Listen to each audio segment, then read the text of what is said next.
வணக்கம். ரகசிய உண்மைகள் சேனல் நேர்களே, நான் உங்கள் அன்பான சயின்டிபிக் வேதிக் அஸ்ட்ராலஜர் அஸ்ட்ரோரஞ்சி பேசுகிறேன். நல்லது நினைப்போம், நல்லதே நடக்கும். இந்த வீடியோவில் நம்ம என்ன பார்க்க போறோம்னா, இந்த ஈரான், யுஎஸ், இஸ்ரேல் போன்ற நாடுகள் இப்போ போர் புரிந்து கொண்டிருக்கிறார்கள் அப்படிங்கிறது எல்லாத்துக்கும் தெரியும். போன வாரம் ஏப்ரல், பிப்ரவரி எண்டு, மார்ச் முதல் வாரத்திலிருந்து இந்த பிரச்சனைகள் போய் கொண்டிருக்கிறது. இதில் என்ன ஒரு முக்கியமான காரணம் பார்த்தீங்கன்னா, ராகு கேதுகளோட சூரியன் கிரகணமானார் பிப்ரவரி எண்டில்.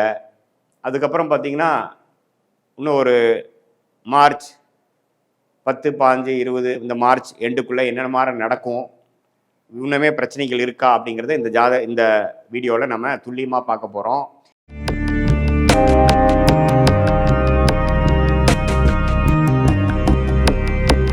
இப்போ பாருங்க, எப்பவுமே சனி பகவான் மேஷத்துக்கு போகும்பொழுது பெரிய ஒரு போர் அப்படிலாம் நடந்தது. வேர்ல்டு வார் 2லாம் பார்த்தீங்கன்னா மேஷத்தில் சனி இருக்கும் பொழுது தான் நடந்தது, ஸ்டார்ட் ஆச்சு.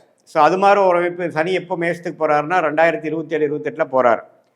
ஸோ அதுக்கு முன்னாடியே பாருங்கள், இது மாதிரியான ஒரு தேவையற்ற இந்த யூஎஸோட இன்டர்வென்ஷன்,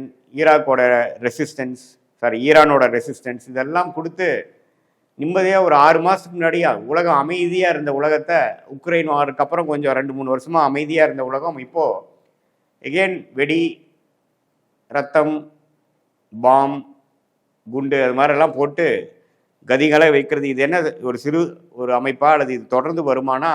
தொடர்ந்து வர்றதுக்கு வாய்ப்புகள் அதிகமாக இருக்கிறது. ஏன்னா அடுத்த சனி மேஷத்துக்கு போகிறாருங்கிறது நம்ம மறந்துடக்கூடாது. அதே சமயத்தில் மார்ச் 15, 2026 அப்புறம் மார்ச் எண்டுக்குள்ள செவ்வாயும் ராகுவோட சேர்றார்.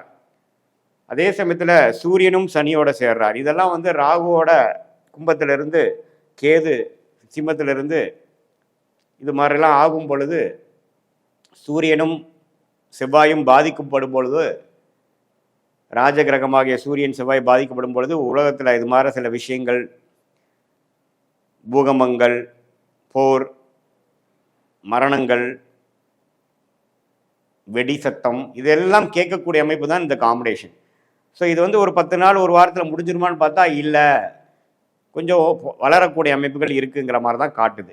ஆனால் இதில் ஒரே ஒரு நிம்மதியான ஒரு அமைப்பு என்னன்னா, குருவின் பார்வை இருந்து எல்லை மீறி போகாமல் ஒரு பெரிய லெவலில் ஒரு உலகப்போர், 3ஆம் உலகம் போர் அளவுக்கு போகக்கூடிய அமைப்புகள் இல்லை. ஆனால் இதில் இன்னொரு கண்ட்ரி உள்ளே பிரச்சனை பண்ணுறது, 3 கண்ட்ரி ஒரு விஷயம், இப்போ 4-5 கண்ட்ரி ஆயிடுச்சுங்கிற மாதிரிலாம் வர்றதுக்கு வாய்ப்புகள் உண்டு. மார்ச் மாதம் முழுவதுமே அந்த பிரச்சனை இருக்குது. ஏன்னா சூரியன் சனியோட சேர போகிறார் எப்போனா மார்ச் எண்டுக்குள்ளே. அதே மாதிரி ராகுவோட செவ்வாய் மார்ச் மிடில்லையே சேர போகிறார் 2026. ஸோ இந்த மார்ச் மாதம் மிகவும் முக்கியமான ஒரு இக்கட்டான மாதமாக உலகத்துக்கு இருக்க போகிறது. ஏன்னா ராகு கேதுகளோட செவ்வாய், சூரியன், இப்போ சூரியன் ராகுவோட சேர்ந்து தான் வார் பிரேக் ஆச்சு.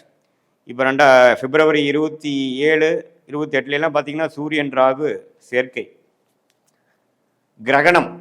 அதுதான் கிரகணம். அந்த சூரியனே சிம்மாதிபதியாக இருந்து உலகத்துக்கே ராஜாவாக இருக்கக்கூடிய அந்த யுஎஸ் இது மாதிரி விஷயத்தில் இறங்கி ஸ்டார்ட் பண்ணிட்டாங்க. இது ஒரு மாதத்துக்கு மேலே போகக்கூடிய அமைப்பு இருக்குது. சரி, அதுக்கப்புறம் ஏப்ரல் மேலாம் கொஞ்சம் தொடருமா அப்படின்னு பார்த்தீங்கன்னா, எப்பப்போ இந்த விஷயங்கள் முழுசாக நிற்காமல் அப்பப்போ கொஞ்சம் வெடிகிற மாதிரி, எப்படி உக்ரைன் வார், ரஷ்யா வார்லாம் கொஞ்சம் பல மாதங்கள் போச்சோ அதே மாதிரி போகிறதுக்கு வாய்ப்பு இருக்குது. இதனால் பல உயிர் சேதங்கள், அந்த நாடே கைப்பற்றப்படுவது, இந்த பல வருடத்துக்கு முன்னாடி ஈராக்குக்கு என்ன நடந்ததோ அது மாதிரி நடக்கக்கூடிய அமைப்புகள்லாம் கொஞ்சம் இருக்குது. இப்போ 2027, 28 பார்த்தீங்கன்னா சனி மேஷத்தில் இருக்கும் பொழுது, ராகு கேதுகள் மகரத்தில் இருக்கும் பொழுது சனியின் பார்வை பெறுவார்கள். ஸோ இதெல்லாம் கொஞ்சம் பிரச்சனை. பட் எந்த அளவுக்கு குருவின் பார்வை இருக்குதோ அந்த அளவுக்கு தப்பிச்சோம். பட் இது விளையாட்டுத்தனமாக ஒரு ஆரம்பிக்கப்பட்ட இந்த போர் தேவையற்ற விதமாக நிறைய பேர் சொன்னாலும், இது கொஞ்சம் ரிஸ்கான ஒரு அமைப்பாக உலகிய ஜோதிடமாகிய ராகு, கேது, சூரியன், செவ்வாய் இதெல்லாம் வைத்து பார்க்கும் பொழுது, அது கும்பத்தில் இருக்கக்கூடிய ராகு சிம்மாதிபதியில் இருக்கக்கூடிய கேது எல்லாமே வந்து ஒரு பிரச்சனைக்குரியதாக தான் இருக்குது.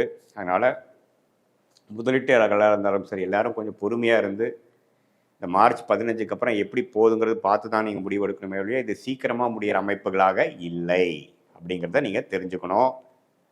இது வந்து கொஞ்சம் அடுத்த வருஷம் இந்த இப்போ நடக்கக்கூடிய அமைப்பு அடுத்த வருஷம் கூட ஒரு ஒரு ஃபாலோஅப்பு, அது மூலமாக அந்த விஷயம் நடக்குது, ஒரு தொடர்ச்சியாக நடக்கக்கூடிய விஷயங்களாக மேஷத்துக்கு சனி போகும் பொழுது கொஞ்சம் இதில் ஆன ஒரு பிரச்சனையில் அங்கே கண்டினியூ ஆகுது அப்படிங்கிற மாதிரி சில அதர் கண்ட்ரீஸ்லாம் ஜாயின் பண்ணி சப்போர்ட் பண்ணக்கூடிய அமைப்புகள், எதிர்க்கக்கூடிய அமைப்புகளாக உண்டு. ஸோ கொஞ்சம் பார்த்து தான் இது நம்ம இதில் இருந்து வெளியில் வரணும். நம்ம எல்லா வல்ல கடவுளை வந்து இந்த ஒரு இக்கட்டான ஒரு உலக சூழ்நிலையிலிருந்து மீண்டும் ஒரு நிம்மதியான அமைதியான சூழல் வரணும் அப்படிங்கிறது எல்லாமே பிரார்த்திப்போம். மீண்டும் மற்றொரு காணொளியில் சந்திப்போம். நன்றி, வணக்கம்.